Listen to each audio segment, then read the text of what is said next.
만족에 대해서 말씀을 좀 나누고 싶습니다. 여러분은 어떤 일들에 대해서 만족해 보신 경험이 있으십니까? 사람은 항상 뭔가 자기를 만족하게 할 만한 것들을 향해 찾아가고 또 그것을 끌어내고 또 그 만족을 얻기 위해서 부단히 노력을 하죠. 그런데 참 재밌는 것이 사람이 어떤 일들을 이루고 뭔가를 성취하고 또 무언가를 얻게 되었을 때에 잠깐 만족은 있지만 또 다른 갈망이 생기는 것을 우리가 아주 흔하게 발견할 수 있습니다. 제 인생에 있어서 그런 아주 강렬한 경험을 한 적이 있는데요. 이것은 제가 제주도에 사역하러 내려갔을 때입니다. 제가 육지에서 이제 서울에서 열심히 사역하고 많은 좋은 콜링들을 뒤로하고 정말 하나님 앞에 온 가족이 같이 기도하면서 제주도로 사역지를 옮기기로 결정하고 이제 모든 것들을 다 내려놓고 제주도로 내려갔습니다. 제주도는 참 독특한 문화가 남아 있는데요. 그게 뭐냐면 집을 구할 때 전세나 월세가 아니라 연세를 냅니다. 1년치를 한꺼번에 내야죠. 그래서 이제 집을 구하기 위해서 제가 가족들을 육지에 두고 보통 이제 서울이라고 하는데 제주에 오래 사는 사람들은 육지라고 많이 표현하거든요. 그래서 육지에 선 사람 육지 것들이라고 얘기하는데 그게 좀 제가 남아 있어서 이제 육지에 두고 제가 이제 먼저 제주도로 내려가서 집을 구하러 다녔습니다.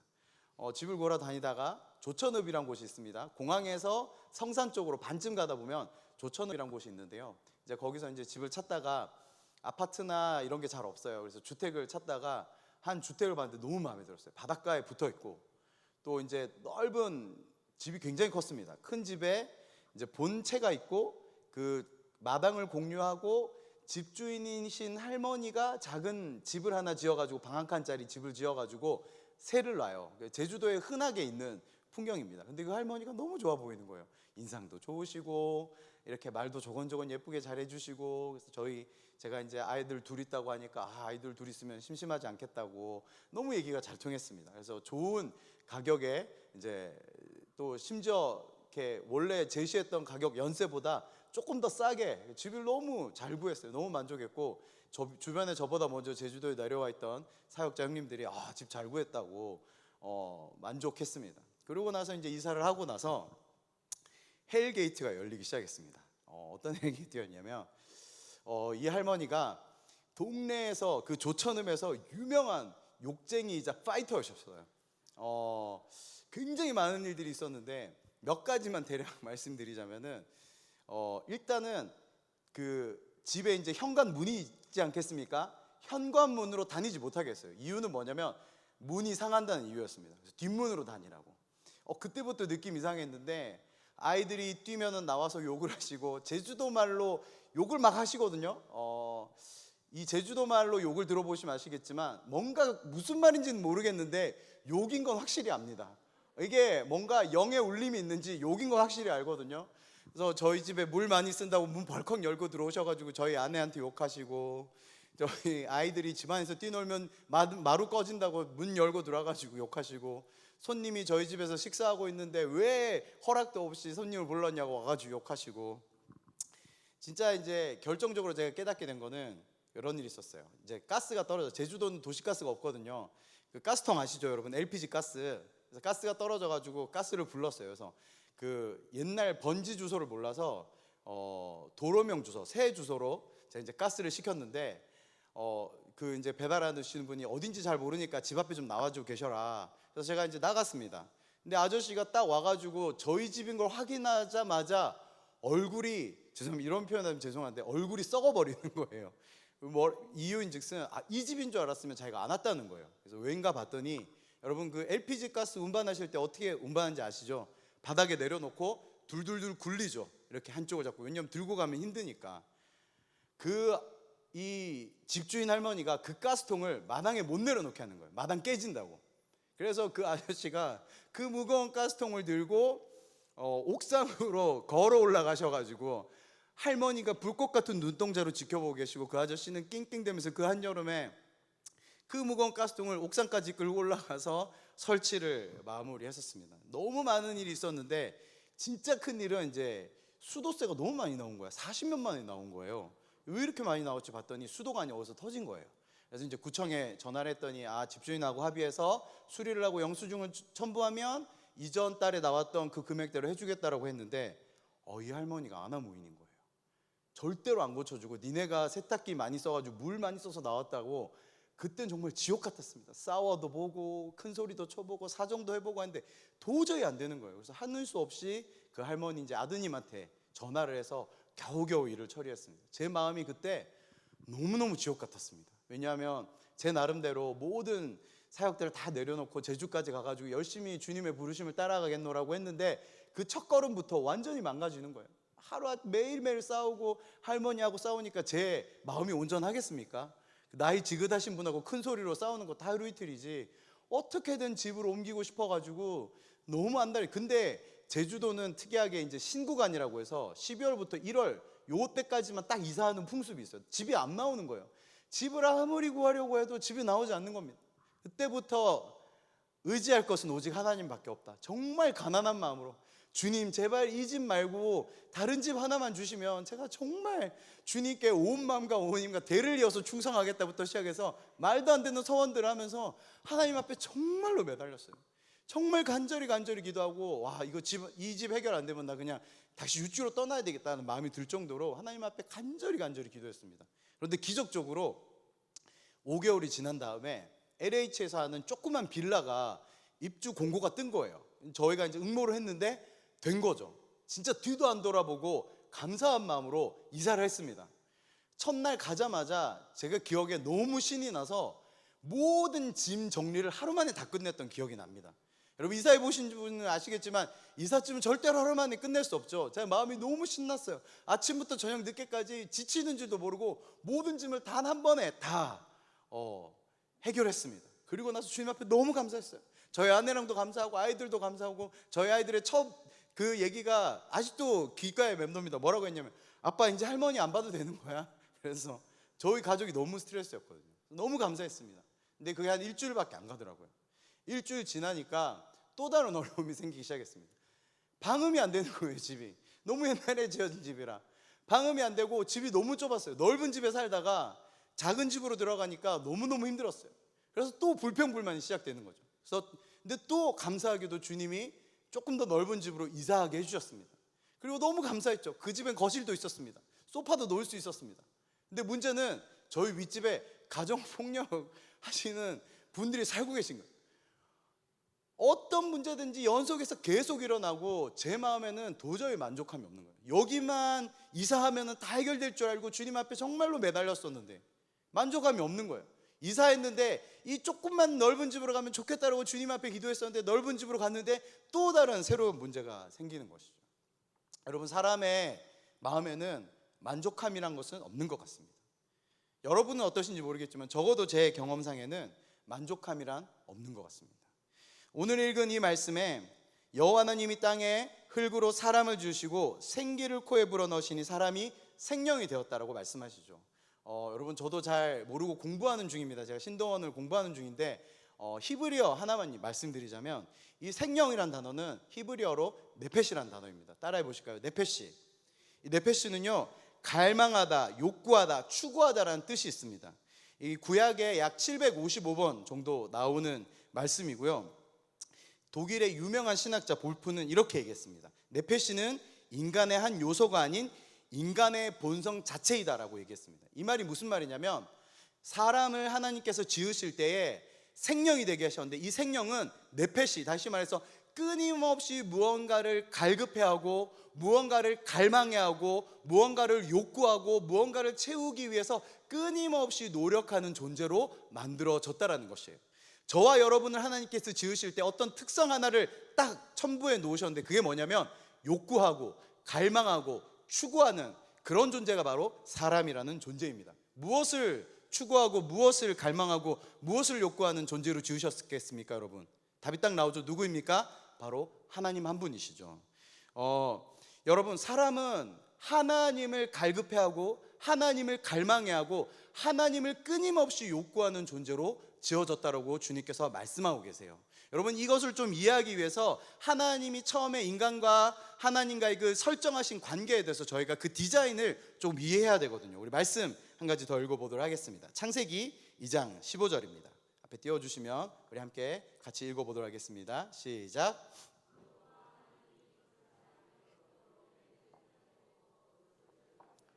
지키게 하시고. 여러분, 이 말씀은 하나님께서 인간을 지어 놓으시고 무엇을 위해서 지어 놓으셨는지에 대한 어떤 단편적인 어떤 단면도라고 할까요? 어떤 설계도를 잠시 살펴볼 수 있는 말씀인데요. 먼저는 좀 두 가지 중요한 단어가 나옵니다. 여기에 보면은 두어라는 단어가 나오는데, 이 두어는 어떤 단어냐면 야나흐라는 단어입니다. 이 야나흐는 재미있게도 우리 한글 성경으로 보면 그냥 거기 내버려뒀다, 제가 마치 컵을 여기에 둔 것처럼 아무런 이유 없이 두었다라는 것처럼 느껴질 수 있는데, 사실 이 야나흐라는 단어는 어떤 단어냐면 쉬게 하다, 위로하다라는 뜻이 있습니다.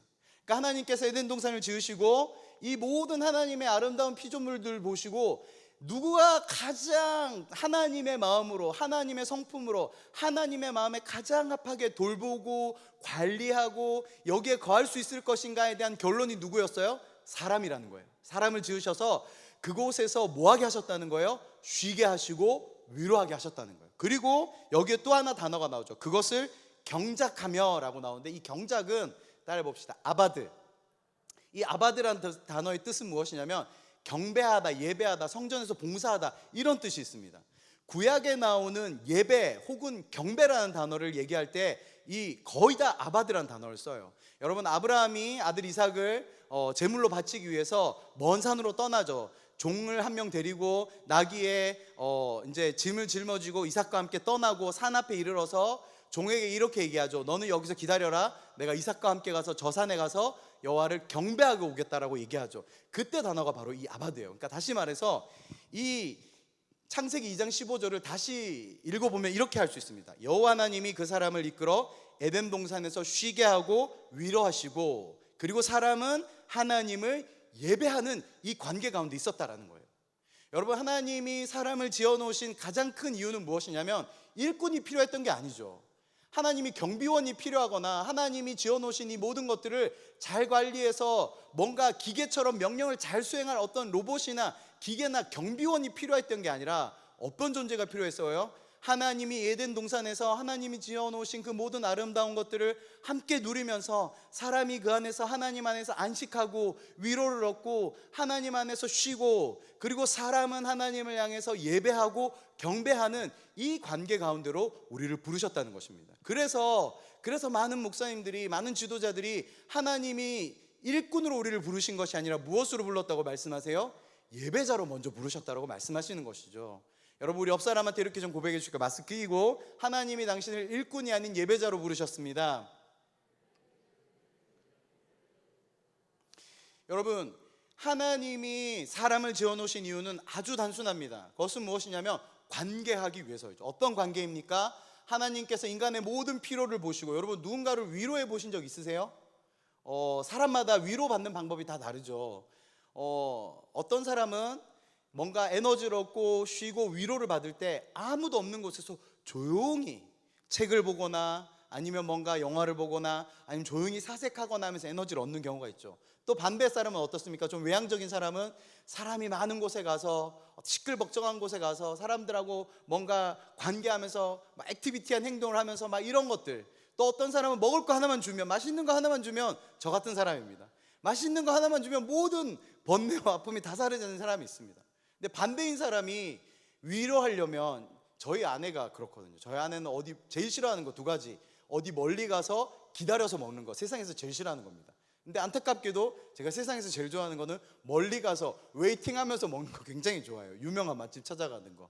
그래서 이제 제가 요즘은 그렇게 잘 안 하지만 저희 아내를 위로하고 싶고 뭔가 같이 친밀한 관계를 유지하고 싶을 때 어떻게 했겠습니까?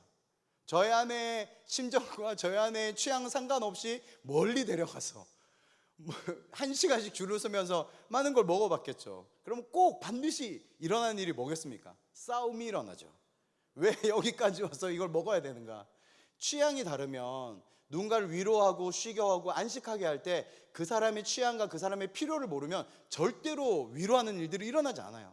여러분, 하나님이 사람을 쉬게 하고 위로하셨다는 것은 무엇을 뜻하는 것입니까? 사람의 모든 필요, 무엇이 채워져야 되고 무엇이 채워져야 만족감을 얻고 위로를 얻고 안정감을 얻는지 누가 가장 잘 이해하고 계신다는 것입니까? 하나님께서 가장 잘 이해하고 계신 것이죠. 마치 이것과도 같습니다. 여러분 집에 로봇 청소기 있으세요? 요즘 로봇 청소기는 굉장히 좋습니다. 어떻게 하는지 아세요? 혼자 때 되면 시간만 설정해 놓으면 혼자 나와가지고 막 집안을 돌아다닙니다. 그 집안을 깨끗이 청소하죠. 여러 군데 구석구석 벽을 부딪히면 돌아가지고 쫙 다니다가 배터리가 다 되면 어떻게 되는지 아십니까, 여러분? 다시 충전기로 돌아가죠. 마치 그런 것과 같은 거죠. 여러분, 하나님이 원하시는 관계는 뭐예요? 사람이 하나님이 지어놓으신 그 아름다운 환경 안에서 충분히 쉬면서 모든 필요를 얻고, 다시 말해서 하나님 안에서 온전한 안정감과 온전한 만족과 온전한 치유와 온전한 회복을 맛보다가 또 하나님 품에서 나와서 하나님이 맡기신 그 많은 것들을 돌보고 관리하고 다시 하나님 안으로 돌아와서 쉬고 하고 위로 얻는 그 놀라운 관계, 이것이 바로 하나님이 저와 여러분을 위한, 저와 여러분을 향한 하나님이 태초에 디자인해 놓으신 관계의 디자인이라는 것입니다. 그런데 여러분, 안타까운 일이 벌어지죠. 어떤 일입니까? 사람이 하나님이 아닌 무엇을 택하기 시작합니까? 죄를 택해버리죠. 죄를 택함으로 인해서 하나님과의 관계가 끊어지고 에덴 동산에서 그들이 쫓아나갈 수밖에 없었습니다. 왜 그렇습니까? 하나님은 죄와 절대로 함께 하실 수 없는 분이시기 때문이시죠. 여러분 믿으십니까? 하나님은 거룩한 분이셔. 죄와 하나님은 절대로 공존할 수 있는 관계가 아닌 것이죠. 속성이 다른 것입니다. 예를 들어서 여러분, 저희가 본당이 지하에 있지 않습니까? 지하에 오면은 깜깜하죠. 그래서 불을 켜보시면 어떤 일이 벌어집니까? 빛이 딱 생기면 빛이 오면서 어둠이 천천히 버티다가 사라집니까? 그렇지 않죠, 여러분. 빛이 생기면 어둠은 즉시로 사라지는 것입니다. 반대로 불을 끄면 어둠은 천천히 오고 빛이 버티다 사라지는 게 아니라 즉시로 사라지게 되어 있는 것입니다. 빛과 어둠이 함께 공존할 수 없는 것처럼 하나님과 죄는 절대로 공존할 수 없는 관계셨어요. 하나님은 우리를 미워하신 것이 아니라 우리에게 묻어있는 죄를 미워하신 것이죠. 그래서 하나님이 에덴 동산에서 사람을 내보내실 수밖에 없었습니다. 그러면 아담과 하와가 잃은 것은 무엇입니까? 단순히 그들에게 안전한 거주지, 따뜻하고 먹을 거 많고 안전하고 깨끗한 거주지, 집을 잃어버린 것인가요? 아니죠. 그 이상의 것을 잃어버렸죠. 무엇을 잃어버렸습니까? 바로 하나님을 상실하게 된 것이죠. 다시 말해서 자기의 안정감을 얻고 위로를 얻고 자기의 필요를 채우고 자기의 갈급함을 채우고 나의 모든 만족이 되는 하나님을 거기서부터 상실하기 시작하게 되어진 것입니다. 그러면서 그때부터 무엇이 발생하는 것이에요? 만족함이 없는 삶이 발생되어지기 시작하는 거예요. 아무리 채우고 또 채워도 아무 것으로도 채울 수 없는 삶이 벌어져 버리기 시작하는 것입니다. 여러분, 제가 처음에 이 설교를 시작하면서 만족함, 갈급함에 대해서 말씀드렸습니다. 여러분은 무엇에 대해서 갈망하고 계십니까? 여러분, 무엇으로 만족하고 계십니까?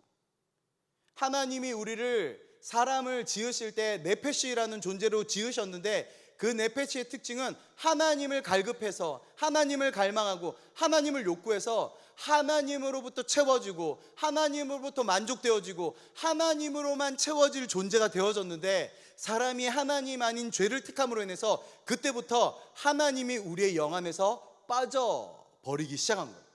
그러니까 어떤 일이 벌어졌습니까? 아무리 욕구는 남아있는 거예요. 욕구는 우리 안에 남아져 있는데 하나님이 채워지지 않는, 죄로 인해서 하나님과의 관계가 끊어졌기 때문에 하나님 아닌 다른 것들을 계속해서 집어넣고 있는 우리를 발견할 수 있는 것입니다. 여러분, 여러분의 영에 무엇이 채워져 있습니까? 여러분의 삶을 지금 이끌어가는 것은 무엇입니까? 여러분의 갈망은 무엇입니까?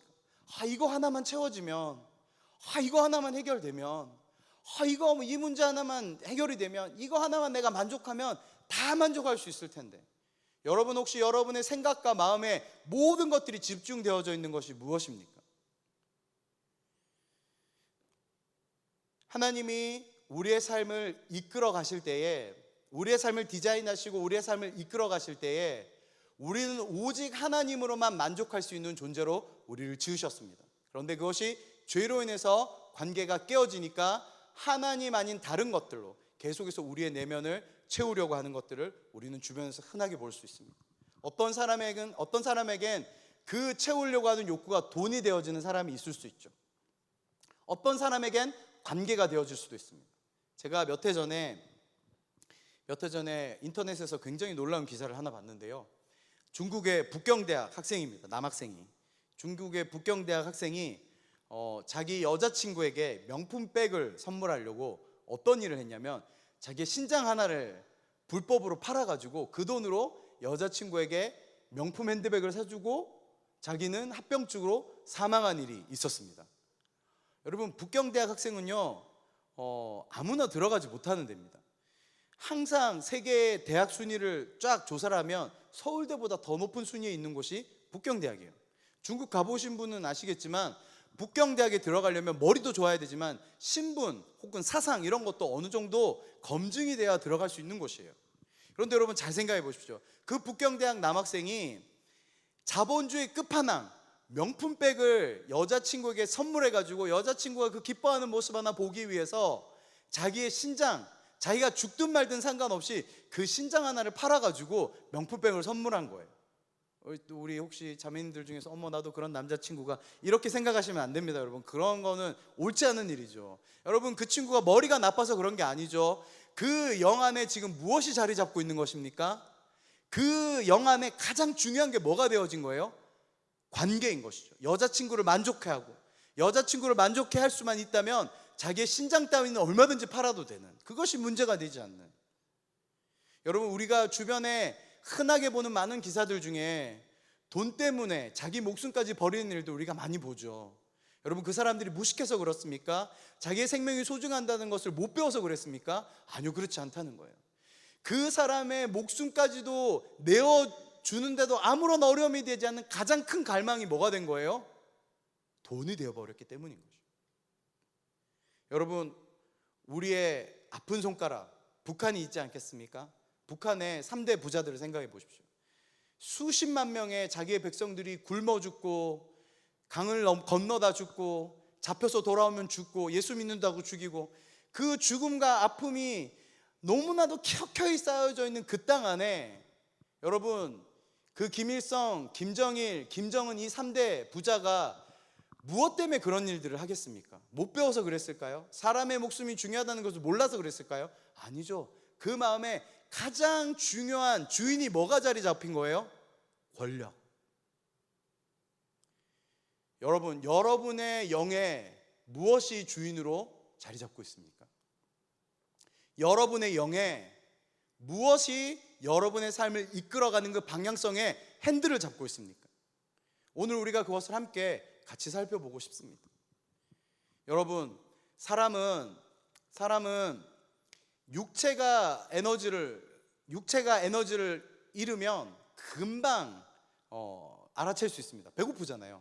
육체가 에너지가 없으면 무엇을 하면 됩니까? 밥을 먹으면 되죠. 맛있는 거 먹고. 근데 이제 육체 말고 우리의 지식과 감정과 우리의 영의 상태를 구별하기 어려울 때가 많아요. 그런데 여러분, 어디서 에너지를 얻는가를 잘 살펴보시면 우리가 금방 체크할 수 있습니다. 우리의 지식과 감정의 에너지가 떨어지면 무엇을 하면 됩니까, 여러분? 책을 보고 공부를 하거나 또 친한 친구를 만나거나 사랑하는 사람을 만나서 관계하거나 이렇게 하면 에너지를 얻을 수 있죠. 근데 반대로 여러분, 우리의 영의 에너지가 떨어지면, 우리의 영에 갈급함이 생기기 시작하면 무엇으로 채울 수 있습니까? 단 한 가지밖에 없습니다. 따라해 봅시다. 오직 하나님. 주님이 아니면 우리의 영을 만족해 할 수 있는 어떠한 존재도 없다는 것이죠. 근데 이 두 가지가 맨날 헷갈리는 거예요. 나는 지금 하나님을 향해서 달려나가고 하나님 말씀 앞에 머물고 하나님을 향해 뛰어나가서 주님 앞에 머물러야 되는데 사람을 찾는 거예요. 나는 지금 하나님 앞에 머물러서 하나님으로부터 오는 그 충만함이 내 영에 채워져서 거기서부터 에너지를 얻어야 되는데 사람을 향해 달려나가기 시작하고, 공부나 어떤 학위나 내가 뭔가를 만족할 만한 것을 위해서 계속해서 시간을 투자하는 모습들을 우리가 종종 발견할 수 있습니다. 여러분, 여러분의 삶에 혹시 내가 아무리 공부해도, 아무리 돈을 많이 벌어도, 아무리 나의 자녀들과 나의 사랑하는 사람들에게 충성하고 그 관계 가운데 나의 모든 것을 내어줘도 만족되어지지 않다면 여러분, 빨리 눈치채셔야 됩니다. 나는 지금 관계에 목마른 것이 아니라, 지식과 감정에 목마른 것이 아니라 무엇에 목말라 있는 것입니까? 하나님에 목말라 있는 것입니다.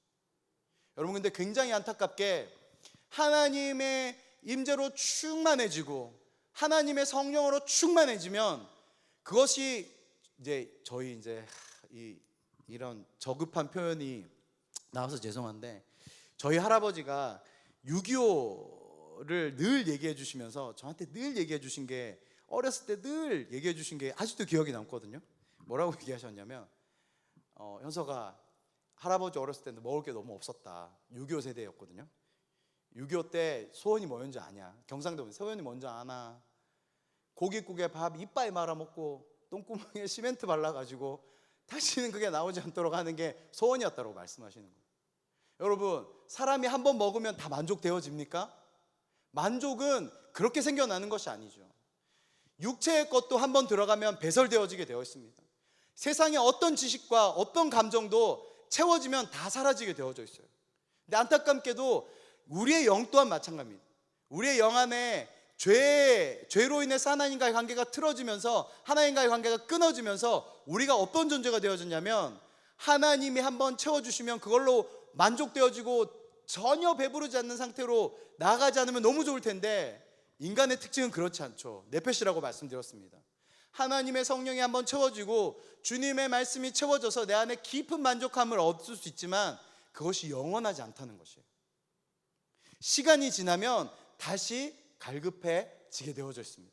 시간이 지나면 다시 자기를 만족해 할 만한 것들로 떠돌아 다닐 수밖에 없는 것이죠. 여러분, 그럴 때 우리가 빨리 캐치해야 되는 것은 무엇입니까? 내가 지금 무엇을 갈망해야 되는가? 내가 지금 무엇에 배고파야 되는가? 여러분, 하나님 품으로 달려나가시기를 축복합니다. 하나님으로 만족되어지시기를 축복합니다. 여러분의 내면의 주인은 무엇입니까? 여러분이 지금 여러분의 어떤 방향을 향해서 달려나가고 계십니까?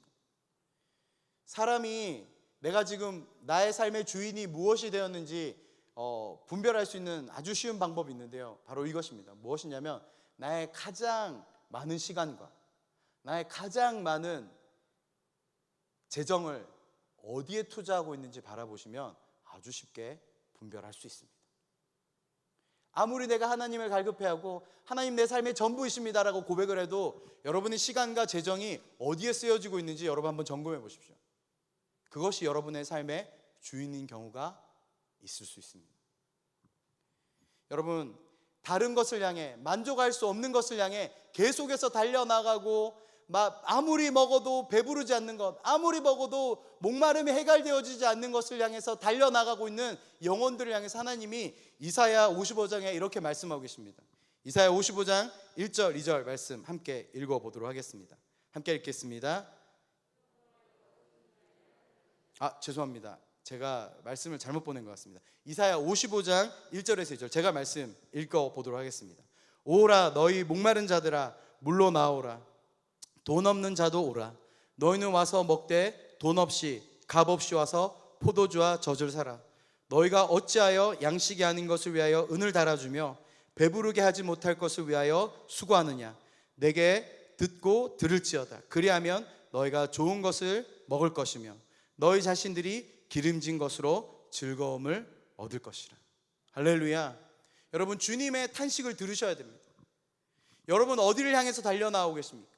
여러분이 지금 힘껏 달려나가서 마신 물이 여러분의 목마름을 해결하지 못할 터진 우물이 아닙니까? 여러분이 지금 달려나가서 덥석 집어먹은 이 양식이 여러분의 영적인 배부름을 채워주지 못할 거짓 양식은 아닙니까? 여러분, 무엇을 향해서 달려나가고 계십니까? 하나님은 우리를 네페시, 하나님을 갈망해하고 하나님을 만족해하고 하나님으로만 채워지는 존재로 지어 놓으셨는데, 우리의 삶은 하나님이 아닌 다른 것을 향해서 달려가고 있지 않습니까? 여러분, 하나님이 계속해서 경고하시는 거예요. 우리가 아이를 키워보면 다 알 수 있죠. 아이가 눈앞에 보이는 무릉덩이 얼마나 좋아합니까? 요즘 비가 많이 내려가지고 무릉덩이에 보면 얼마나 좋습니까? 아기들이 거기서 막 점프하고 주저앉아가지고 물장난하고 이런 건 좋은데, 꼭 마지막에 하는 행동이 뭐예요, 여러분? 그 물을 집어먹죠. 그러면 엄마 아빠가 못하게 해요. 그러면 거기서부터 싸움이 일어나죠. 왜 그런 갈등들이 일어납니까? 아기는 자기가 하는 일이 지금 뭔지 모르는 거예요. 자기가 지금 하는 이 행동이 앞으로 배탈과 설사와 고열과 아픔을 동반한다는 사실을 모르죠. 그러나 엄마 아빠는 이미 그것을 보면서 알고 있는 것이에요. 하나님이 저와 여러분의 삶에 이 말씀을 통해서 경고하는 것은 무엇입니까? 우리가 지금 향방 없이 내가 지금 달려나가고 있는, 그리고 내가 주워먹고 내가 집어먹고 마시고 있는 이것이 내 영에 어떠한 아픔을 가지고 올지, 내 삶에 어떤 어려움을 가지고 올지 하나님은 다 알고 계시지만, 하나님 그것을 향해서 경고하시지만 우리는 그거 듣지 못하는 것이에요. 여러분, 우리의 영의 귀를 여셔야 됩니다. 우리의 눈을 여셔야 됩니다. 우리가 지금 달려나가고 있는 이 물이, 우리가 마시려고 하는 이 물이, 우리가 먹으려고 하는 이 양식이 우리의 목마름을 채우고 우리의 배고픔을 채우는 것이 아니라 나의 영을 상하게 하고 배탈나게 하고 죽음에 이르게 하는 그런 위험한 방향인 것을 우리가 우리의 마음을 열고 하나님의 음성을 청정함으로 깨달아야 될 줄로 믿습니다. 하나님은 하나님의 말씀을 여러 가지에 비유하고 있으십니다.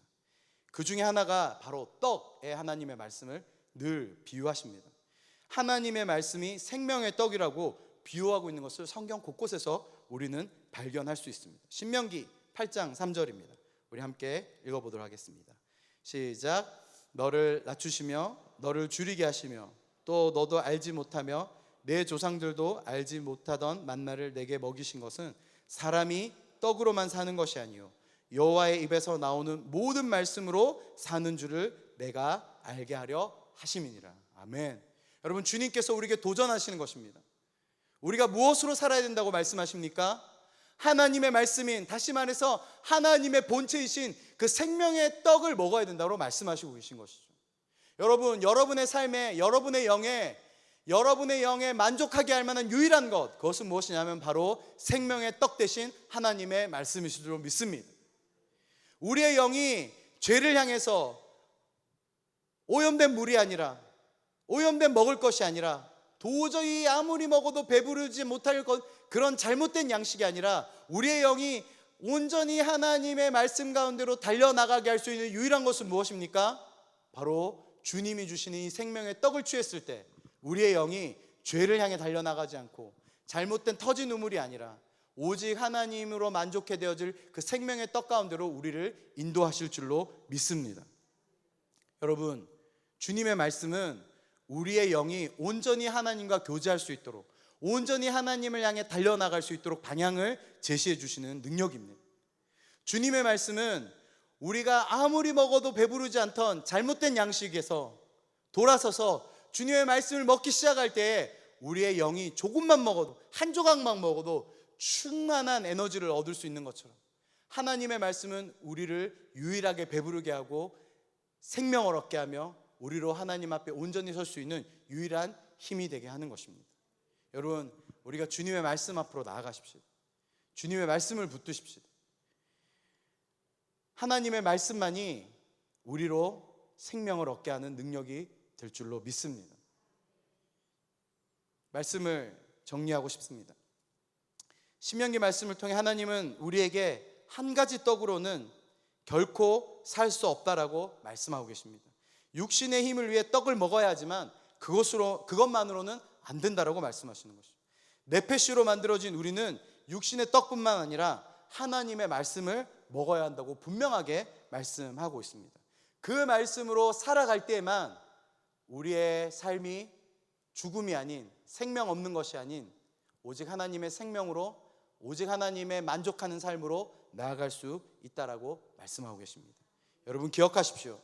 사람은 하나님의 말씀으로 자신의 내면을 채울 때 비로소 만족함을 얻을 수 있고 비로소 참 생명을 얻을 수 있다라고 말씀하십니다. 사람은 하나님으로 채워져야지만 만족하는 존재로 지음받았습니다. 사랑하는 동부교회 성도 여러분, 수원 동부교회 성도 여러분, 우리가 주님 말씀 앞으로 달려나가십시다. 매일매일 하나님의 말씀을 먹기 위해서 몸부림치십시다. 그래서 나의 영이 재정이나 관계나 다른 허탄한 것을 향해서 달려나가서 거기에 만족이 있는 줄 착각하고 그것으로 채우려고 노력하는 그 모든 헛돈 노력에서 돌아서서 오직 하나님의 말씀으로 채우고, 그래서 하나님의 충만한 만족 안에서 참 생명을 얻는 온전한 그리스도인의 삶을 살기를 주님의 이름으로 축복합니다. 우리 함께 같이 말씀을 기억하시면서 기도하고 싶습니다.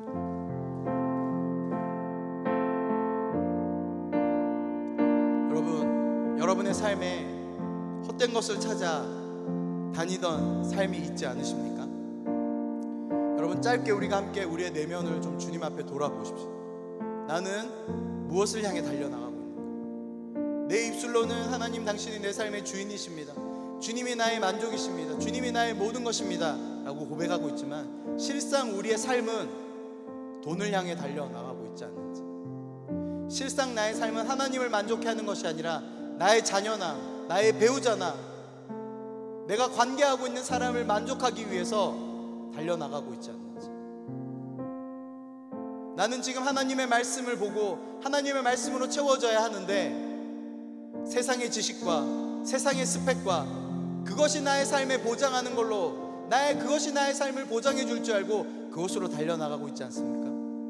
여러분, 이 시간에 우리가 하나님 앞에 좀 돌이키시면서 하나님, 나의 삶을 새롭게 해주셔서 오직 주님을 향해 달려나가게 하여 주시옵소서.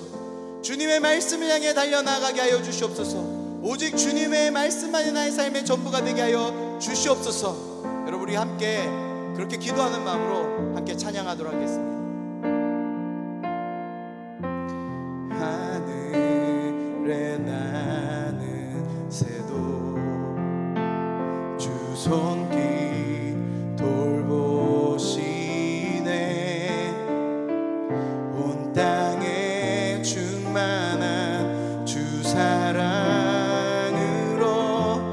내 마음을 덮으소서. 주 나를 부르셨네. 주 나를 부르셨네. 주의 영광 위에 모든 사람 이끄소서. 주의 영광으로 주 말씀 향하여 주 말씀 향하여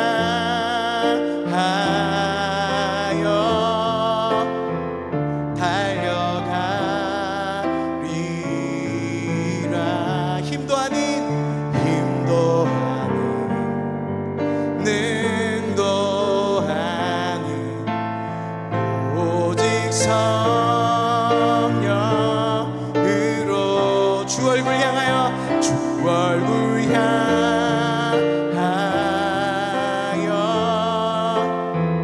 달려가리라. 오 주의 영광 안에 살게 하소서. 주 말씀 향하여 주 말씀 향하여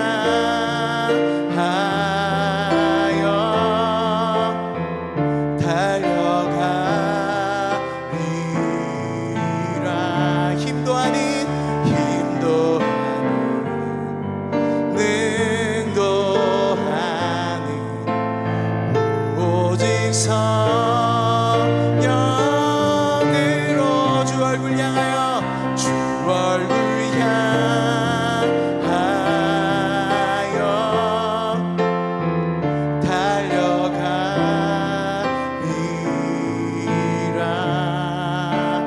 오 주의 영광 안에 살게 하소서.